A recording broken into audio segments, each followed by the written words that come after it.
Diets teach you to control your eating, but control always has a breaking point. Real freedom, it comes from curing your overeating habits instead of fighting them. If you're tired of being on the hamster wheel with food, you're in the right place. I'm Dr. Melissa McCreery. Welcome to Too Much on Her Plate.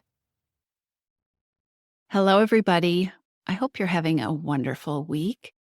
This episode is a continuation of the conversation that I had with you last week, which was episode 108, the Q&A about multitasking when you're eating, and is it a problem? Is it bad for you?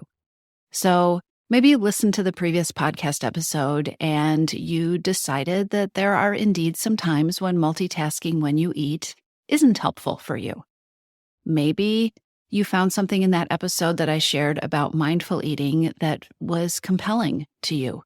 Maybe that research that I shared that people who eat a mindful meal experience fullness faster, are more satisfied, and also eat less. Maybe that was appealing. And so maybe you want to try this whole mindful eating thing, but you really aren't sure what it means or how you do it or what it looks like. What do you do? Today, I'm going to break that down for you. This is a totally practical episode on how to experiment with mindful eating and how to eat a mindful meal. Now, if you missed episode 108, I'll put the link to that in the show notes. And it is perfectly okay to listen to the episodes out of order. You don't need to listen to that one first. Although, if you feel a little in the dark about any of this, you might want to, okay?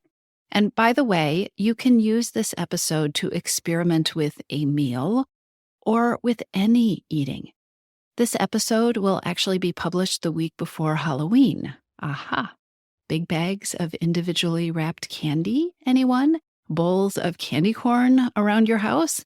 These things tend to be a recipe for eating on autopilot and overeating mindlessly, the kind of eating that has regret after it, or I enjoyed a few, but I can't believe I ate half the bag, that kind of thing.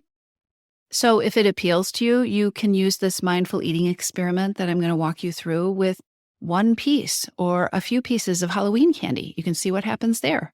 All right. So any eating, you can play with mindful eating with any episode or experience of eating. Now, before we dive in, I think it's also worth being honest with yourself by asking honestly when the last time was that you were fully present with the meal that you were eating. And I want you to really think about this because fully present is the key here. Fully present means that the TV wasn't on. It means that you didn't have a book or a computer screen in front of you. You weren't working or making lists of things to do after you got done eating.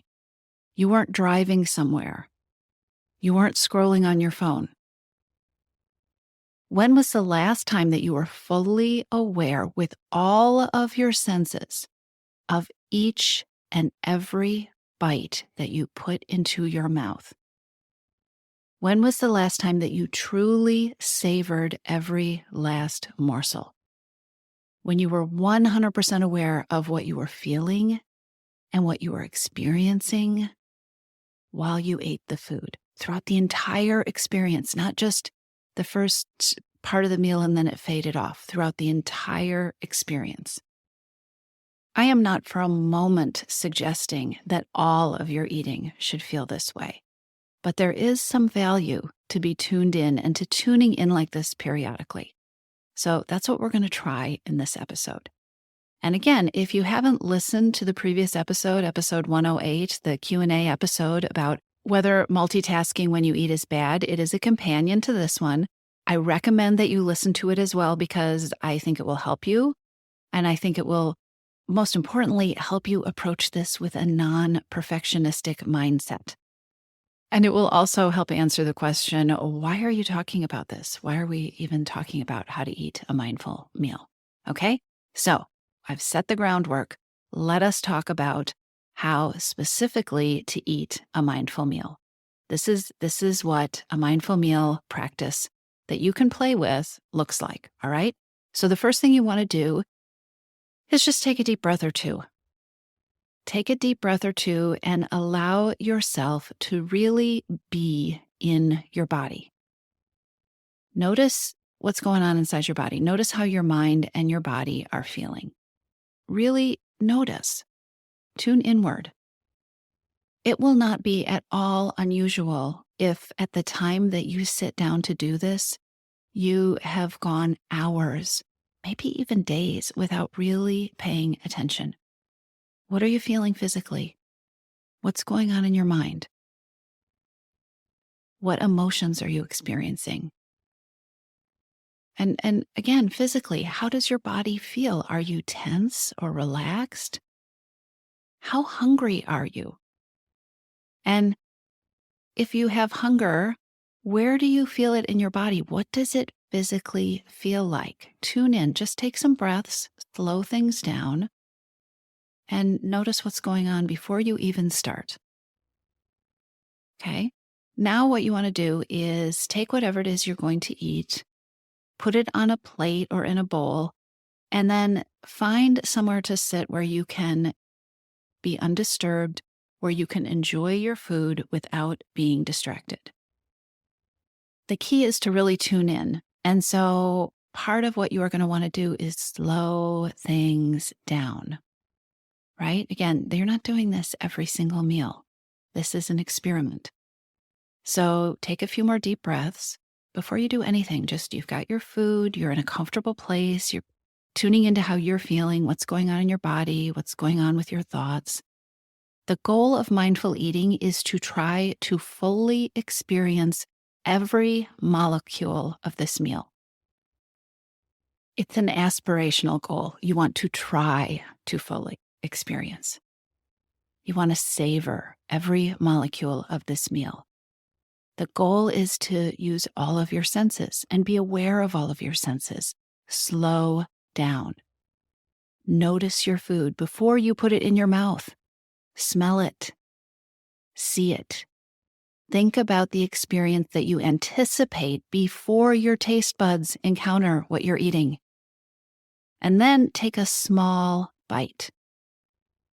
And as you take that bite, take the time to feel the food in your mouth and to really taste it. Maybe taste it on different places in your tongue, right? We have different taste buds in different places. Stop and consider what you are tasting. Move that food around in your mouth. Feel the texture of it. Appreciate the flavor, the smell. Really chew your food. Do you know how often we eat without really chewing our food? Chew it. Or let it melt in your mouth if it's that kind of food. Take your time. Another goal of a mindful eating experience is to fully experience yourself, not just the food, but to fully experience you eating this meal. And this might be a really new experience. You really want to give yourself permission to be curious here.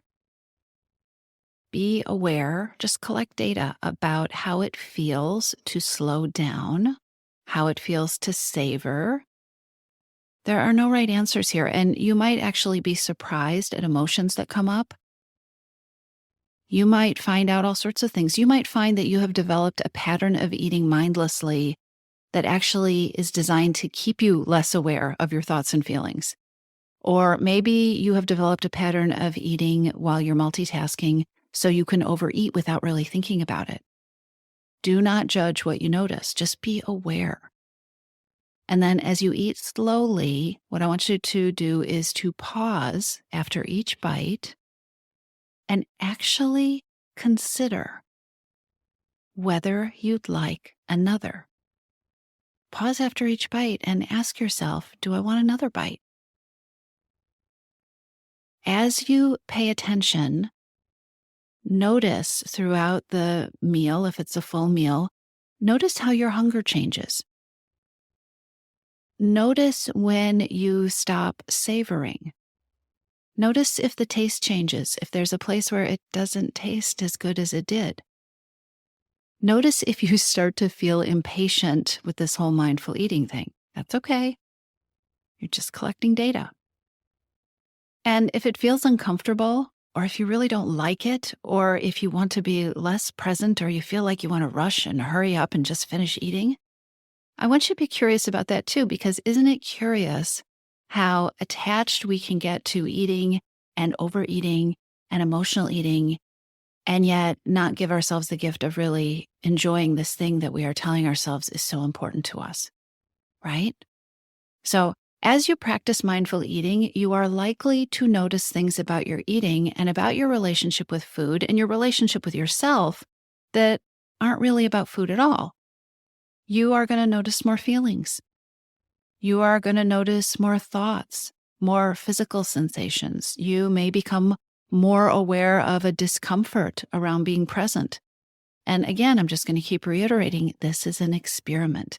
Be curious as much as you can be non-judgmental, and just keep thinking, I'm collecting data. I think, isn't this interesting? This is what my experience is like. Another thing that may come up for you as you play with mindful eating and eating without multitasking is that you might discover some things that are lacking or things that are missing. By that, I mean, you might discover that being mindless and just kind of not paying attention when you eat has been a way of hiding or numbing things that you may need new tools for or new tactics because you don't know what to do with them other than push them down or push them away or use food to distract yourself, right? And so one of the things that can happen when you practice eating a mindful meal or when you practice having a mindful eating experience is that you start to become aware of things you may need so that you can change this habit of overeating or emotional eating in the long term. I just want to proactively tell you if this comes up for you, because this comes up a lot for people in the Missing Piece program, that it is really important to remind yourself and remind your brain that when you learn more about what you're lacking, or when you learn more about what you don't know how to do, or when you learn more about what you need that you don't have, this is not a failure. It is actually a big, crucial, actually, step toward solving the problem. Because when you start to see, this is why I've been doing it. This is what I need, or this is the feeling that I have that I don't know what to do with this feeling, then you can start solving for that problem. Then you can start solving for the things that take your power back from overeating and from emotional eating, okay? Also, last thing, I talked about this in episode 108, but we can never talk enough about perfectionism. So let me say again and again and again, it is not necessary, and it's probably not practical to practice this kind of mindful eating every single time you eat. I would roll my eyes if somebody suggested that to me too. But it can be very worthwhile to experiment with mindful eating, to learn from the experience of being present with your eating. And in the beginning, it might be worthwhile to practice eating mindfully at least once a day, even if it's a part of a meal. Many, many, many members of your Missing Piece have found it helpful to identify the periods of eating that are the least mindful for them, the most problematic for them, maybe the periods where they are most tending to overeat, and then use these mindful eating techniques specifically during these times.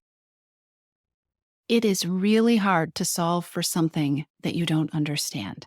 And playing with mindful eating, playing with not multitasking when you're eating, slowing down, tuning into yourself can go a long way toward helping you understand your overeating or your emotional eating. And of course, if you want more help taking control of these things, if you want more tools, if you want the tactics to use when you start to get clear on what's going on, what you're feeling, what you're needing, come check out your Missing Piece. We can work on this together. I'll talk to you soon. Are you ready to step off the overeating hamster wheel? Then download my free Freedom from Overeating Roadmap for Smart Busy Women. It's a simple guide that shows you simple steps to start creating freedom from overeating right now. Find it at toomuchonherplate.com/map.